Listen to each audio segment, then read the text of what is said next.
Bienvenue sur Holy Spirit.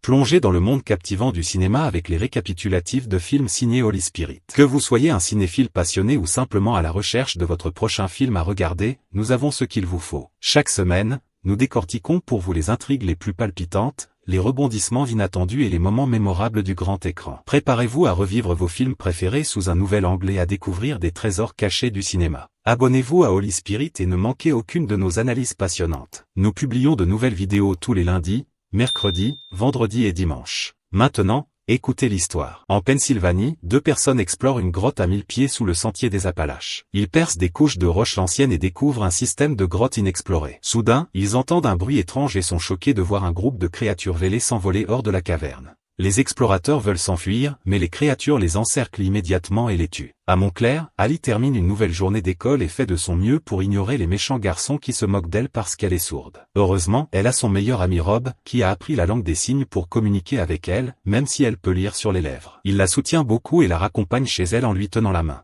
Quand Ali rentre chez elle, elle est rapidement accueillie par le chien de la famille, Otis, et insultée par son frère Jude. Sa mère Kelly la gronde parce qu'elle est en retard, mais la taquine également à cause de sa relation avec Rob. Soudain, Otis se met à aboyer et Ali remarque que ses poils se dressent, comme s'il y avait quelque chose de dangereux dehors. Cette nuit-là, Ali voit un groupe d'hélicoptères survoler la zone et de la fumée au loin. Elle découvre ensuite sa grand-mère Lynn en train de fumer, ce qu'elle n'est pas censée faire à cause de ses poumons fragiles. Ali promet de ne rien dire à Kelly. Après cela, Ali regarde ses parents discuter et révèle qu'elle a perdu Louis et ses grands-parents paternels il y a 3 ans dans un accident de voiture, mais elle a le sentiment que ses parents sont ceux qui ont le plus perdu. Elle va se coucher et consulte un message de Rob sur sa table, qui comprend une vidéo d'un mystérieux groupe de créatures volantes dans le ciel nocturne. Elle est soudainement interrompue par son père Hugh, qui la taquine également à propos de Rob. Ali se prépare alors à dormir, mais Otis est tendu. Plus tard, au milieu de la nuit, Kelly réveille Ali et l'emmène dans le salon où la famille et le meilleur ami de Hugh, Glenn, regardent les informations. De nombreuses villes américaines sont attaquées et le danger se propage lentement dans tout le pays. Au début, on parle de terroristes, mais très vite, des vidéos prises par des téléphones portables deviennent virales et montrent des corps mutilés dans les rues. Une vidéo montre une mère qui a mis du ruban adhésif sur la bouche de son fils et qui a installé un panneau indiquant « Ne faites pas de bruit ». À ce moment-là, ils entendent une explosion et la famille court dehors pour voir des avions passer. Lorsqu'ils rentrent à l'intérieur, les informations montrent une nouvelle vidéo de l'équipe d'exploration confirmant que des créatures anciennes se sont échappées d'une ancienne grotte et attaquent maintenant les humains. Soudain, la télévision passe au système de diffusion d'urgence, conseillant à tout le monde de rester à l'intérieur avec les portes et les fenêtres verrouillées et de ne pas faire de bruit. Ali remarque que les villes sont les pires endroits à être à cause du bruit, alors la famille décide de faire leurs bagages et de quitter la ville. Glenn et Jude partent dans une voiture,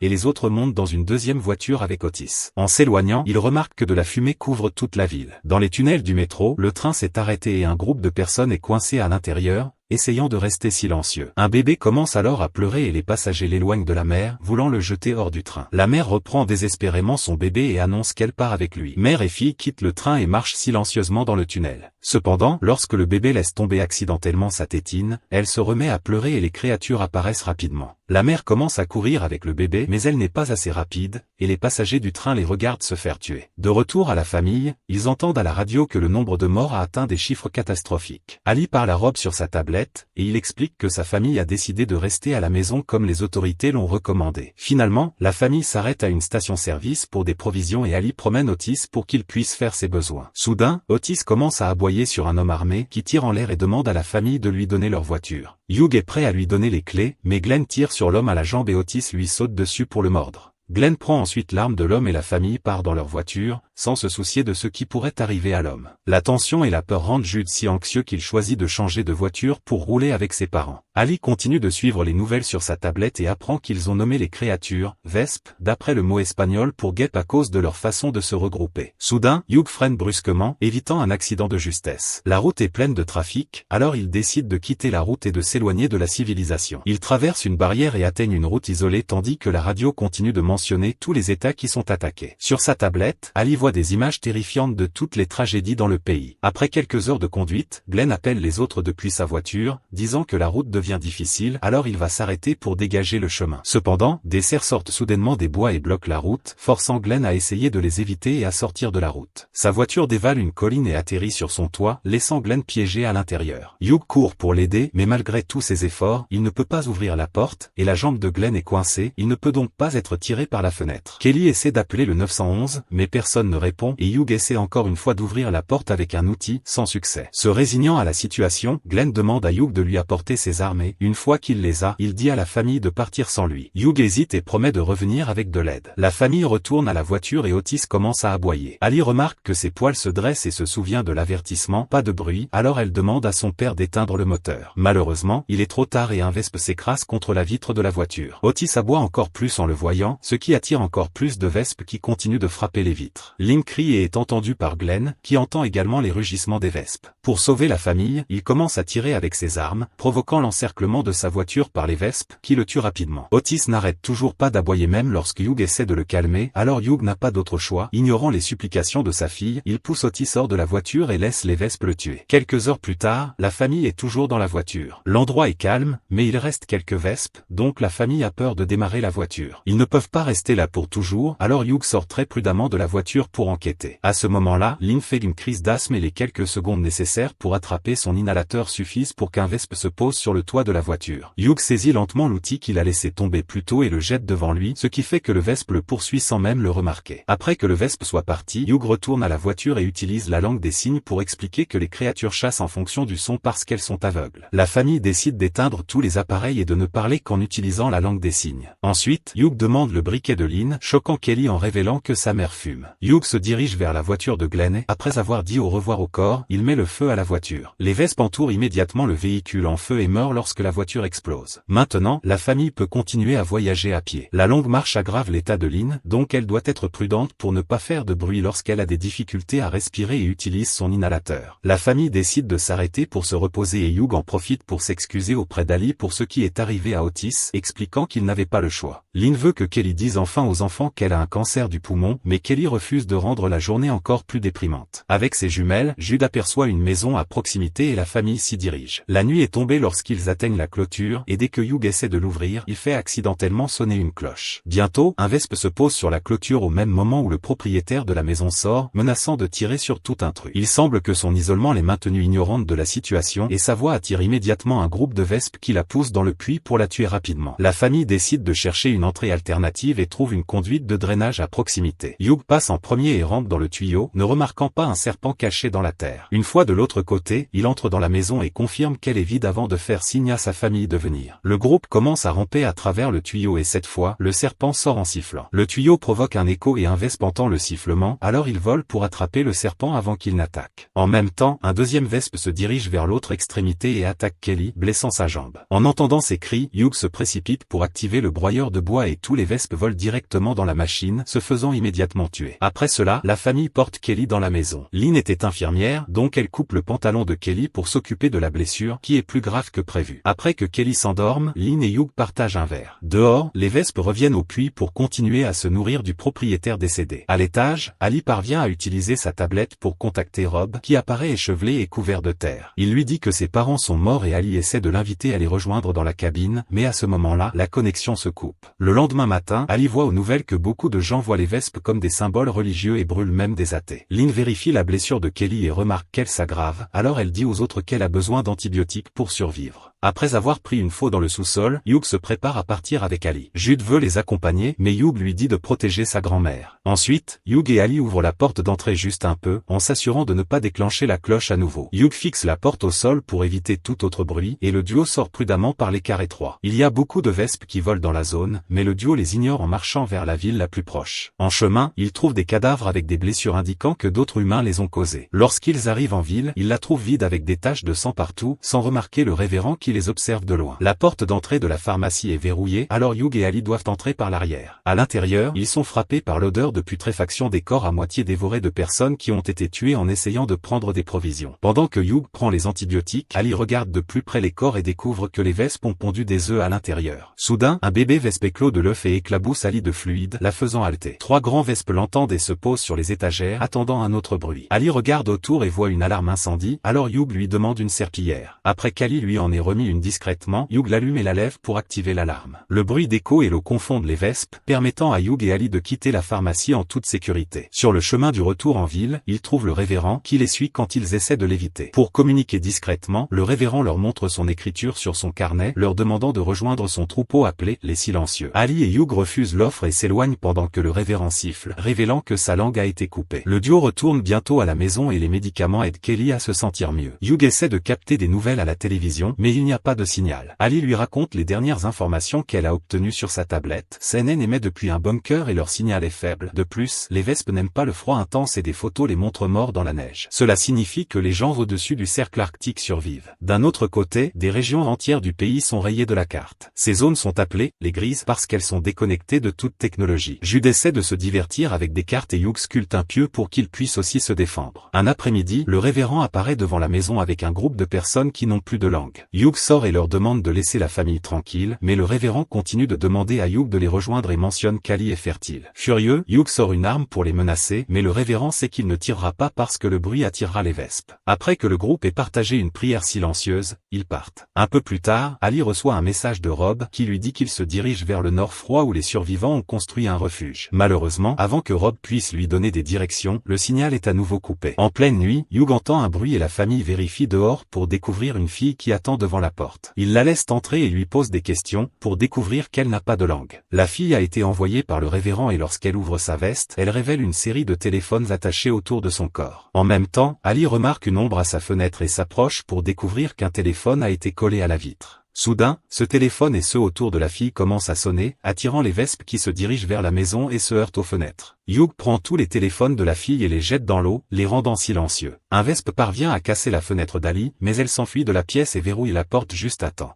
Une fois tous les téléphones arrêtés, il semble que les wesps soient sur le point d'abandonner, mais un autre téléphone est trouvé dans une autre fenêtre et fait encore du bruit. Comme les wesps sont proches de briser la vitre, Hugh et Jude essaient de bloquer la fenêtre tandis que les femmes courent se cacher dans le sous-sol. Il y a 3 membres des silencieux qui les attendent là-bas et ils se jettent immédiatement sur Ali pour la capturer. Kelly essaie de les attaquer avec un marteau mais il la repousse facilement et s'enfuit avec sa fille et la petite fille. Lynn les poursuit et les pousse au sol pendant qu'Ali mord leurs mains pour les faire lâcher prise. Alors qu'Ali s'enfuit, Lynn crie, attirant un groupe de wesps qui la tue immédiatement ainsi que la plupart des ravisseurs. La famille sort et pleure pour Lynn, mais malheureusement le révérend et d'autres silencieux apparaissent, capturant rapidement Ali à nouveau. Désespérés de la sauver, Kelly, Hugh et Jude poursuivent le groupe, n'hésitant pas à poignarder tout silencieux qui ose résister. Une fois libéré, Ali se joint également à la lutte et frappe un homme à la tête avec une grosse pierre. Hugh plaque le révérend au sol et essaie de l'étrangler, mais le révérend le poignarde avec un couteau. Hugh riposte alors avec un coup de tête, renversant l'homme. Après que Kelly ait tué le dernier homme, les seuls silencieux encore debout sont la petite fille et une femme,